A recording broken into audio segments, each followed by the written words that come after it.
Magandang araw sa inyong lahat. Ngayon, ihaharap namin ang aming critical na analysis ng kantang naka-assign sa amin, A Purge Pinas, na linikha ni Apex at Axel Ragsta. Isang kantang tumatalakay sa kahirapan, katiwalian, at kawalan ng kalayaan ng ordinaryong Pilipino. Ang layunin ng video na ito ay suriin ang mensahe ng kanta at ikumpara ito sa aming huling aralin. Ang panitikan hinggil sa kahirapan, kung saan tinalakay ang mga sanhi at epekto ng kahirapan sa Pilipinas. Sa unang tingin, halatang galit at pagkabigo ang nararamdaman ng mga kumakanta. Paulit-ulit niyang tinatanong, paano ba talaga makakalabas ang Pilipino sa kahirapan? Gayong mas mahirap pa raw dito kaysa sa ibang bansa. Ito mismo ang naglalatag ng tono ng buong kanta. Hindi lamang paglalarawan ng kahirapan, kundi isang panawagan para questionin kung bakit patuloy itong nangyayari. Binanggit din niya ang tungkol sa katiwalian sa gobyerno, kung paano nawawala ang pera ng bayan at kung paano minsan ay ginagamit na parang sangla ang likas na yaman ng ating bansa sa halip na pangalagaan at ipagtanggol ito. Inugnay din niya ito sa kasaysayan gaya ng pananakop ng mga Hapon para ipakita na matagal nang nakaranas ang Pilipinas ng pananakop at pang-aabuso. Sa madaling salita, ipinapaalala niya na may mga problema tayong paulit-ulit na bumabalik kahit lumipas na ang maraming taon. Ngayon, dito na papasok ang tunay na paghahambing. Sa aming aralin, inilista ang ilan sa mga pangunahing sanhi ng kahirapan sa Pilipinas. Halimbawa, korupsyon, kawalan ng trabaho, kasakiman, kolonyal na kahirapan, at imperialismo. Napansin naming halos lahat ng ito ay direktang naipahiwatig sa kanta, kahit hindi ito gumamit ng pareho akademikong salita. Halimbawa, ang tema ng korupsyon. Sa lesson, binanggit ang halimbawa ng tulong pinansyal mula sa ibang bansa noong Bagyong Yolanda na hindi umano nakarating sa mga biktima. Sa kanta naman, may mga ilang linya na tumutukoy sa pagnanakaw ng pondo ng bayan at kung paano na dapat sanay ibayad na utang ay napunta sa bulsa ng ilang opisyal. Parehong ideya lang, pero magkaibang format ng pagpapahayag. Susunod, ang kolonyal na kahirapan at imperialismo. Direktang binabanggit ng lesson kung paano naiwan ng mga dating mananakop kagaya ng Espanya, Hapon, Estados Unidos ang masamang impluwensya sa bansa.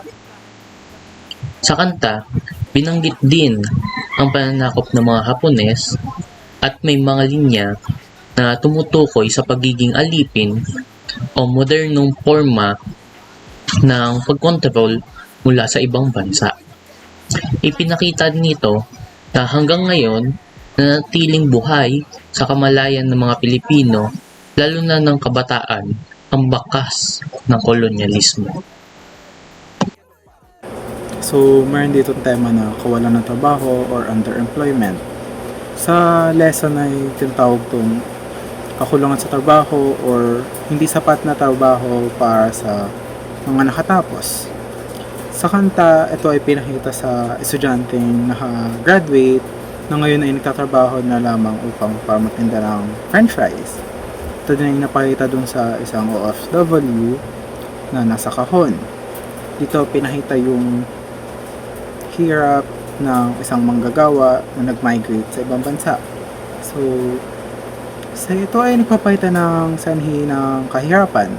Since kahit meron kang kwalifikasyon or isa kang graduate, wala pa rin masyadong opportunity para sa iyo.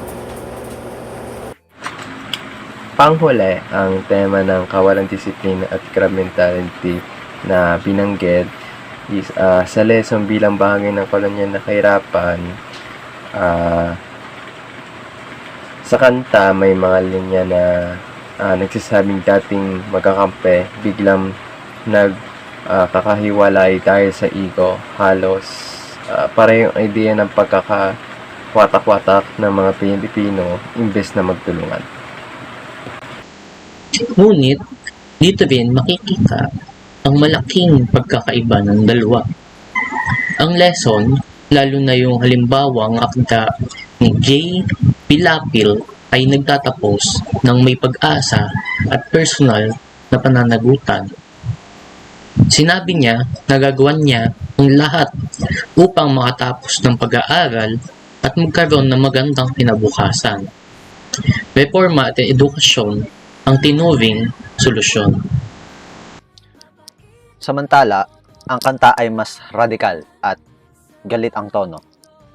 Sa halip na personal na pagsisikap lang ang indiniin, may mga linya pa itong tumutukoy sa armadong revolusyon bilang posibleng solusyon sa sistema.